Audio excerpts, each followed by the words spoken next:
Good Monday evening, October 14th, and welcome to the NCWLIFE Evening News. I'm Grant Olson. Here are a few of the stories we have coming up for you tonight. The body of a missing Moses Lake man was recovered Sunday afternoon from Potholes Reservoir. A short segment of North Emerson Avenue is closed for the next 2 weeks while Wenatchee city crews carry out a curb and crosswalk project. Increasing clouds and mild again tomorrow with much cooler and wetter weather by Wednesday. Your full local weather forecast is coming up.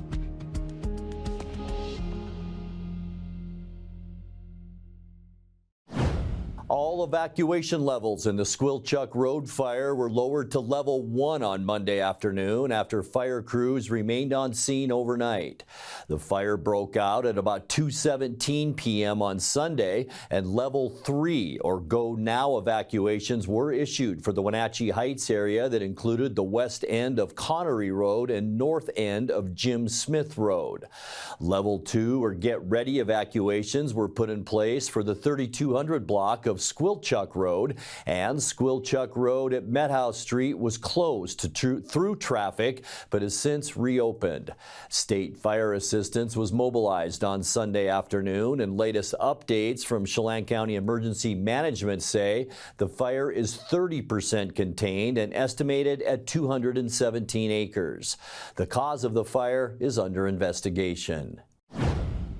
The body of a missing Moses Lake man was recovered Sunday afternoon from Potholes Reservoir. 54-year-old Richard Smith had been missing for 10 days ever since he took his personal boat out for an October 1st fishing trip. Authorities searched the lake by various means, finding his tackle box and other gear. Grant County Sheriff's deputies say Smith's body resurfaced about 100 yards from that site. His family was informed Sunday, and his body was placed in the care of the Grant County coroner, who will work to confirm the cause of death. Foul play is not suspected.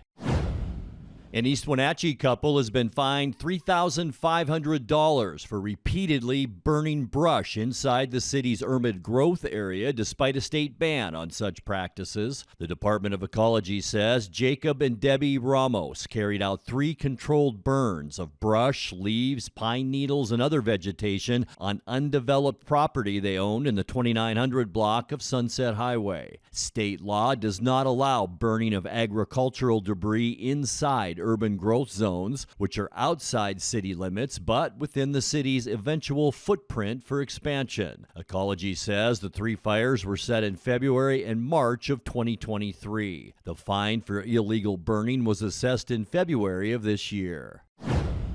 The Quincy School District has a new school board member. Casey Keene will join the board as the new Position 1 director after being selected out of 5 applicants. Keene is a Quincy High School graduate, a co-founder of the Quincy Future Farmers of America Alumni Association, and he also serves on the Career and Technical Education Advisory Board for the Agricultural Education Department. Keene takes over Position 1 after Tricia Lubach stepped down in August. Keene was chosen by the board following interviews conducted at the October 8th meeting and will serve on the board until the position expires in 2025. When we come back, we will show you some images for the annual Cascadia Conservation District calendar, and local production company P2x Studio will be premiering a new documentary about a Vietnam veteran this month. I'm Grant Olson, and you're watching the NCWLIFE Evening News. Hi, I'm Mike Steele, and I've been honored to serve you as our state representative for District 12 for the last 8 years. With experience in several leadership roles in civic organizations, as well as being a lifelong resident, I've championed projects that have made a difference in our community. I plan to continue the progress we've made together. Re-elect Mike Steele, your voice in Olympia. Together we can achieve more. Visit votemikesteele.com. Paid for by the citizens to elect Mike Steele. My name's Nick Dirk, and I've been a cinematographer-photographer for over 10 years. I got my start at the Wenatchee Valley Technical Skills Center. Without the Tech Center, I wouldn't have got my first job in media production 3 months after I graduated high school. My name is Charlie Voris, and I own Vortex Productions. My work has taken me on exciting adventures all around the world, and I got my start at Wenatchee Valley Tech. Hey, my name is Oli Mingo, and I'm the Executive Director at Heirloom Creatives in Wenatchee. I am so thankful for Wenatchee Valley Tech to be able to have my dream career. Hi, this is Brad Hawkins, and I'm running to be your next Chelan County Commissioner. I'm very proud to have grown up in Wenatchee, and now to be raising a family of my own here. From Washington Elementary to Washington State Capitol, I've gained valuable experiences in my life and career, and I look forward to bringing it to the county. Serving as a county commissioner is a complex job. We need and deserve a proven, experienced leader. I'd be honored to have your vote. I'm Keith Gaynor, running to be your next 12th District State Senator. It has been a privilege to serve you the past 6 years in the House of Representatives. I believe public safety is a critical issue that affects all of Washington. This should be one of our highest priorities. Washington families are struggling. Housing, food, and gas prices are severely affecting our budgets. We need to find better ways to support our families. Together, we can build a better Washington.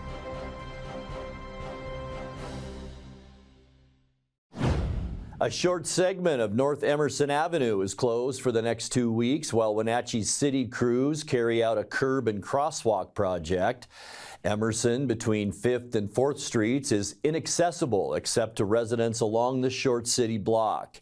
It's part of a pedestrian crossing installation that will include new accessible curb ramps, new signs, and flashing beacons to make passages safer across 5th Street.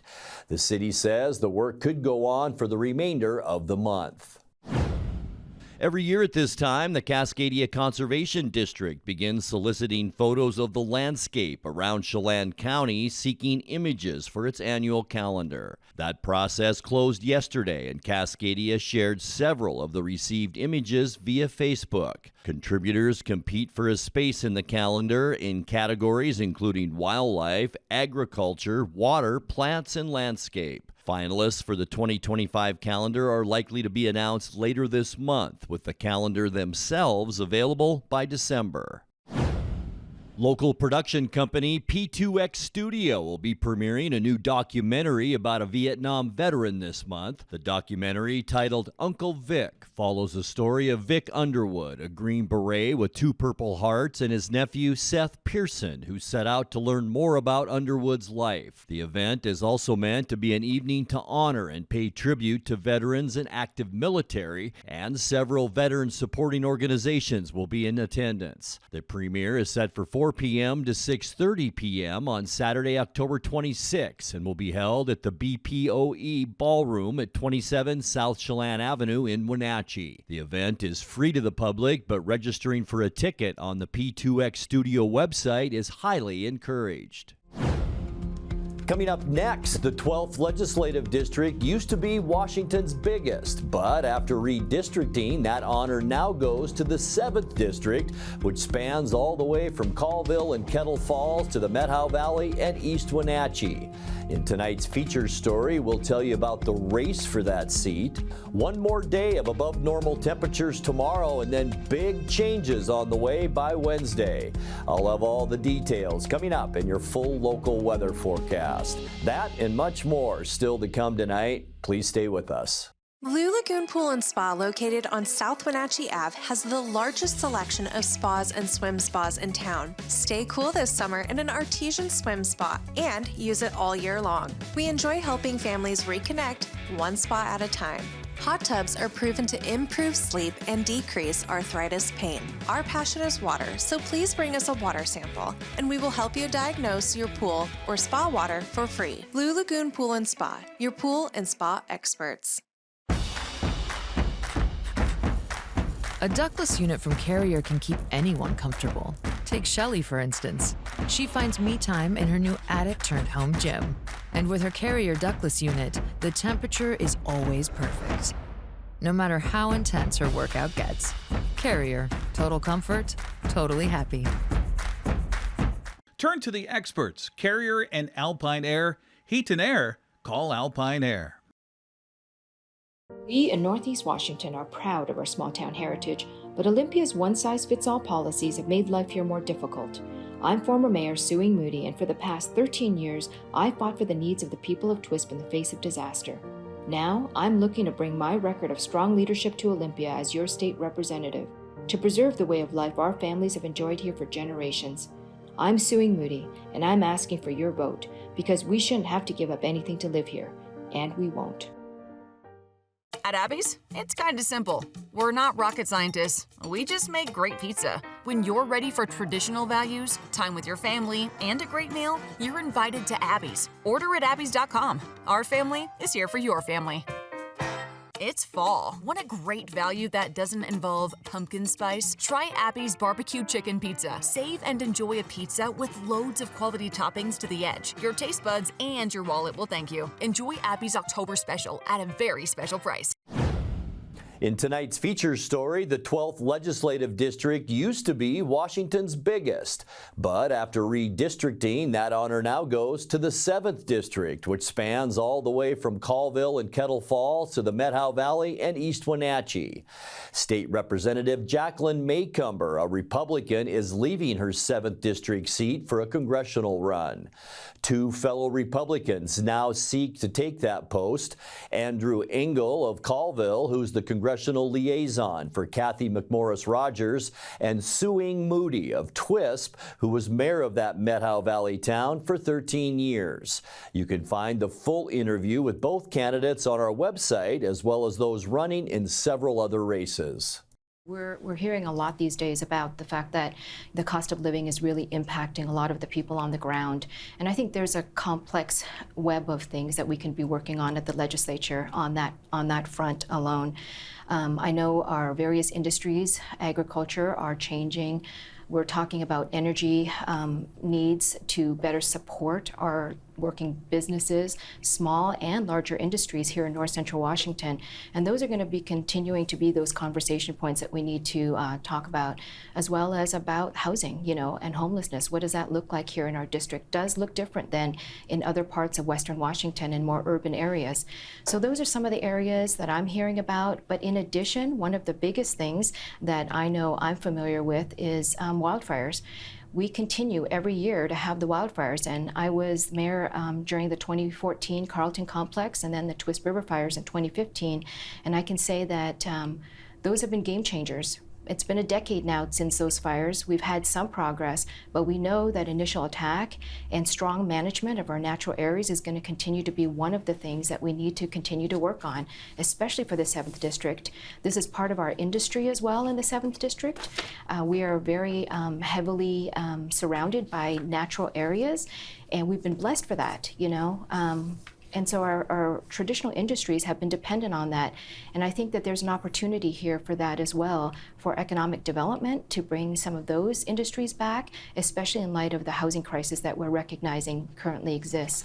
So, I think public safety is another concern that we're hearing a lot of. I know when I talk to people, small businesses are suffering in North Central Washington. There's issues of theft, and then response. I know paramedics like my husband, they're responding, and there's issues for reimbursement rates being too low, and support for law enforcement. We need all of that. So there's a lot to do. Well, the number one job of government is public safety, and it's something we need to do better at. I would say the 7th District does not have as severe of problems with that as some other parts of our state. But people in the rural areas have low tolerance for crime, and they see the problems in Seattle and Spokane, and they're concerned about that growing. And so certainly supporting our law enforcement and enhancing public safety is a top priority.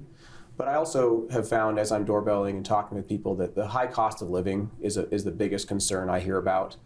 Inflation and the cost of living is going up faster than the paychecks are. And so there's a lot of things we can do to address that. Some of it is the energy policies have caused energy to go up. We've had, some things are outside of our control, but those are things we need to get a hold of. Housing is a major concern, and I've worked on housing a fair bit, and it's something we need to cut back on regulations and streamline permitting so that we can address those issues more appropriately.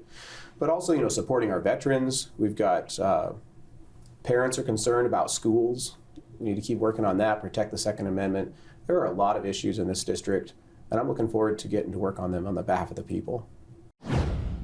Time now for a check of your North Central Washington weather forecast. Hope you all had a fantastic weekend. Boy, no complaints in the weather department. Temperatures in the 70s both Saturday and Sunday. A few more clouds out there today, but we still got fairly warm with some clouds along the Cascades. You can even see some of that smoke from that Squilchuck fire. Boy, you could sure see it hovering over the Cascades last night. But all in all, looking down at the valley from our Wenatchee Heights camera, not a bad day. We're going to have one more of those. Tuesday really won't be bad. We'll see a steady increase of clouds throughout the day on Tuesday, but we're still going to see upper 60s to around 70 for highs. And this is where the big weather changes come, is on Wednesday. Rain, a little bit of wind in there, cooler temperatures. We're going to see highs, maybe into the lower 60s Wednesday. And then for both Thursday and Friday, showers in the forecast, cooler with highs only in the mid 50s. More on that in a second. Today's high temperature unofficially 10 degrees above where we should be. 72 out there. 62 is our normal high for this time of year. Our record high 77 happening in 1961. 45 this morning. 42 is normal. And our record cold, boy, got down there back in 1969, a low of 25 degrees. Sunrise this morning 7:19, and it sets tonight at 6:14. All right, getting you into those Tuesday temperatures. Yeah, we'll see one more day of above normal readings. 70s in the Columbia Basin for Moses Lake, Ephrata, and for Quincy. 69 in Wenatchee and Eniat, Chelan, and all the way up into Omak, so almost 70, a little bit west of the Columbia Basin. And then cooler in our upper elevations, but still awfully nice for October 15th. Afternoon high temperature in Leavenworth tomorrow, a beautiful 67 degrees. Tonight we can expect cloudy skies. Area of low pressure did slide across southern Canada, and that brought a few clouds out there. Maybe a scattered shower a possibility tonight. Low temperatures generally in the mid 50s, and that'll be over 10 degrees above where we should be for this time of year. For Tuesday, here's our ridge holding on for one more day, but a steady increase in clouds. A 30% chance of rain tomorrow. Still mild, though, with high temperatures almost at 70 degrees. For Wednesday, breezy conditions at times, mostly cloudy, a 50% chance of rain, and most of those showers will be right in the Cascades, so we'll see if they make it over the mountains into our area. Cooler with a high Wednesday of only 60. As we get you to Thursday, get ready for some even cooler weather. Notice the strong northwesterly flow, and yes, some snow in the Cascades on Thursday. I think our rain will mainly be in the morning with partly cloudy skies in the afternoon, with highs only in the mid 50s for Thursday, and not much change on Friday as our next weather system gets set to move in. That'll bring some showers into northwestern Washington, but look what happens later in the evening. A 50% chance of rain here at home. High temperatures only in the mid 50s once again for Friday. Kicking off our weekend, mostly cloudy, a 40% chance of rain. This will be early in the day, not so much in the afternoon. High temperatures to kick off our weekend right around that 60-degree mark. And then for Sunday, here we go as that system moves through.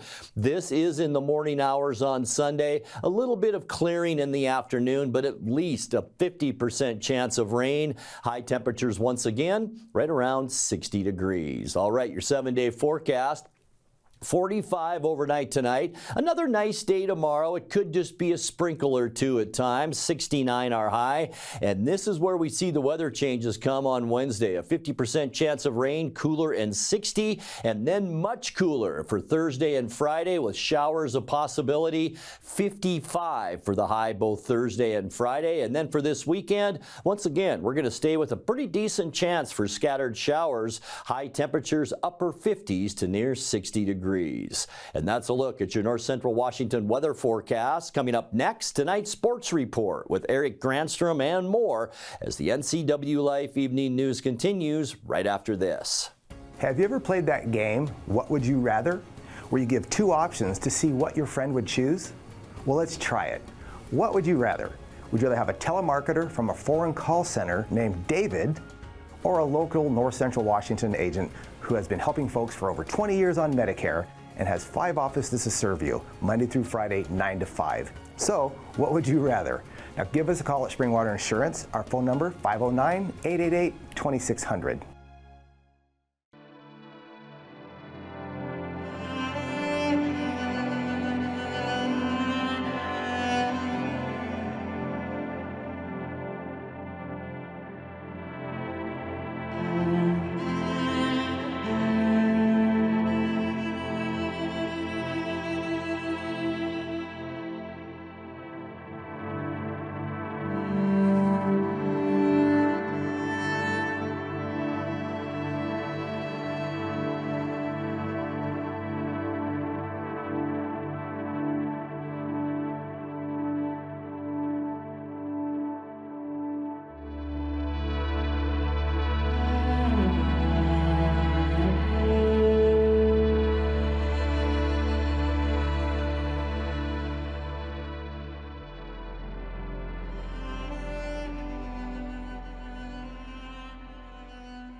Well, a good Monday to you. The Seahawks took the weekend off to heal up and get right before this weekend's trip to Atlanta. 49ers took over first place in the NFC West with Thursday's win over Seattle. Arizona thumped by Green Bay yesterday. 32-13, the Rams had a bye. Well, the Washington State Cougars were victorious. The Huskies got thumped over the weekend in college football. Cougars held on late to snap a 5-game road losing streak with a 25-17 win over Fresno State. Coach Jake Dickert was proud of his team's ability to hang on and hang tough and earn the victory. I mean, just tons of excitement, if I'm being honest with you. I mean, what a grind. I mean, what a grinded out win. Ebbs and flows, highs and lows. It was a complete team win, and I think that's what it was, all 3 phases. Dean Janikowski was nails making those field goals. Offense did enough. We turned the ball over. Defense made a big play. Ethan O'Connor's pick 6. I mean, just a game changer. Things went our way at the end. We said one thing last night. Let's get the game to the 4th quarter, and we're going to grind it out for a win, and that's what our team did. Iowa ran all over the Huskies Saturday in Big Ten play. Coach Jed Fish said to credit the Hawkeyes on their dominant play. Iowa played well today. They're a very good football team, as we knew. They're a very good football team here at Kinnick Stadium. And we did not play well today. We did not. We need to be better coaching, playing, execution. Too many missed opportunities in this game. Had an opportunity, we had plenty of opportunities for this game to be a different score at halftime. We had plenty of opportunities for this to be a different score to start the 3rd quarter, and we just didn't capitalize on any of those opportunities. And some of it had to do with Iowa, some of it had to do with Washington. And we've got to be better in all 3 phases if we're going to get on a roll here after the bye. Eastern Washington snapped a 5-game losing streak with a 35-28 win over Sacramento State. Central Washington lost a heartbreaker to UT Permian Basin 14-13. Seattle Kraken went on a 1-1 trip over the weekend in NHL play. Jordan Eberle scored 2 goals in regulation, and his goal in the shootout was a difference Saturday as Seattle came from behind to beat Minnesota 5-4. Sunday, not as scintillating as Dallas scored 2 first-period goals, then hung on from there for the 2-0 win. Seattle continues that 3-game road trip tomorrow at Nashville against the Predators. That's a 5 o'clock puck drop on Kong TV. The Wenatchee Wild were 1-1 in Victoria over the weekend in Western Hockey League play. Luca Sherbina and Evan Friesen each scored in the shootout Friday night to give Wenatchee a 4-3 victory. Daniel Hauser and Noah Stenvig combined in net on the win. Wild took just 18 shots on net in a 6-3 loss to the Royals on Saturday. Hayden Moore and Zane Saab each found the back of the net in the first 3 minutes of the game, but that was pretty much it. Victoria goes on for the victory. Wenatchee's back home on Friday to host Kelowna at 7 o'clock. They'll be on the road at Kamloops Saturday at 6 and then return home Sunday to host Vancouver on Sunday afternoon.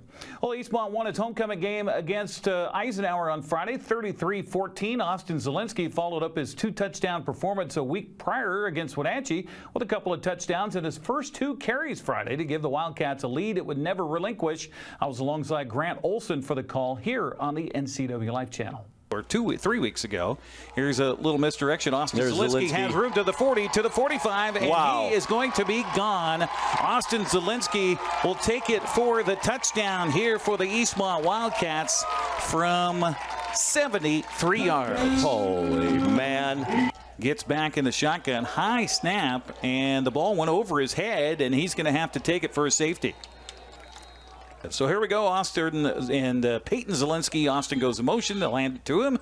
Running around the left side. He's got the 40. He's got the 30. He's got the 20. He cuts back at the 10. And how about it? Oh, my gosh. 2 carries, 2 touchdowns, 4 of the season. Austin Zielinski, the freshman, making it happen. 43 yards on that. Now 2 carries, 106 yards, and 2 touchdowns in the first quarter for Austin Zielinski. They don't get the first down, so they go for a field goal to Eastmont, and right there through the uprights is the kick from 21 yards out.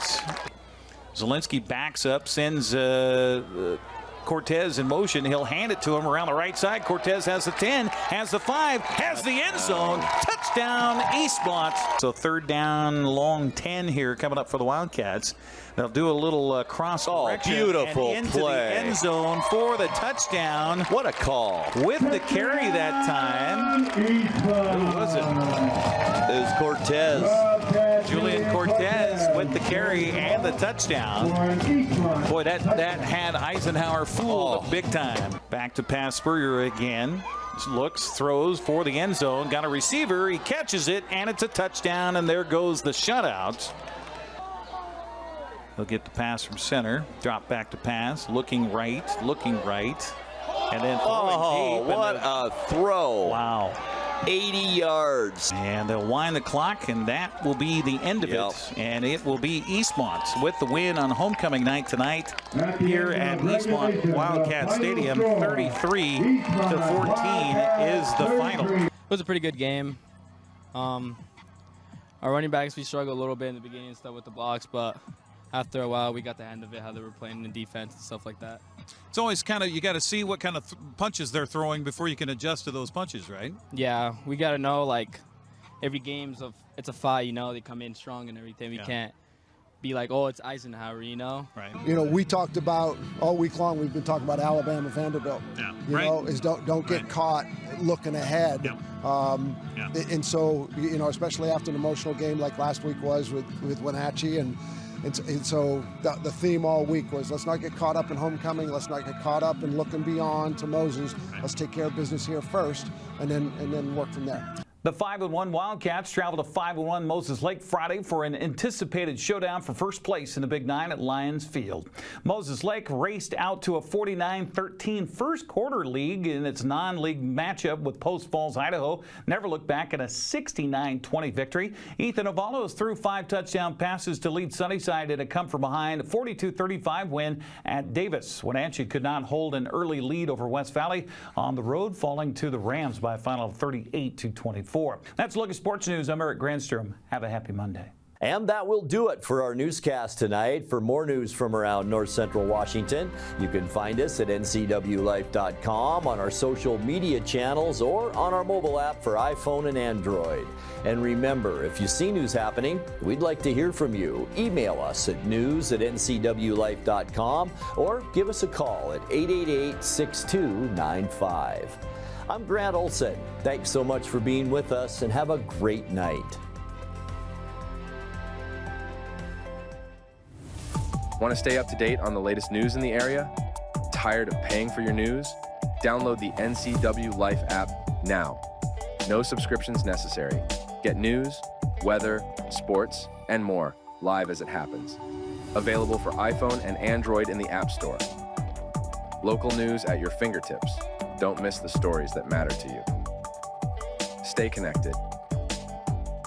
Download the NCWLIFE app now.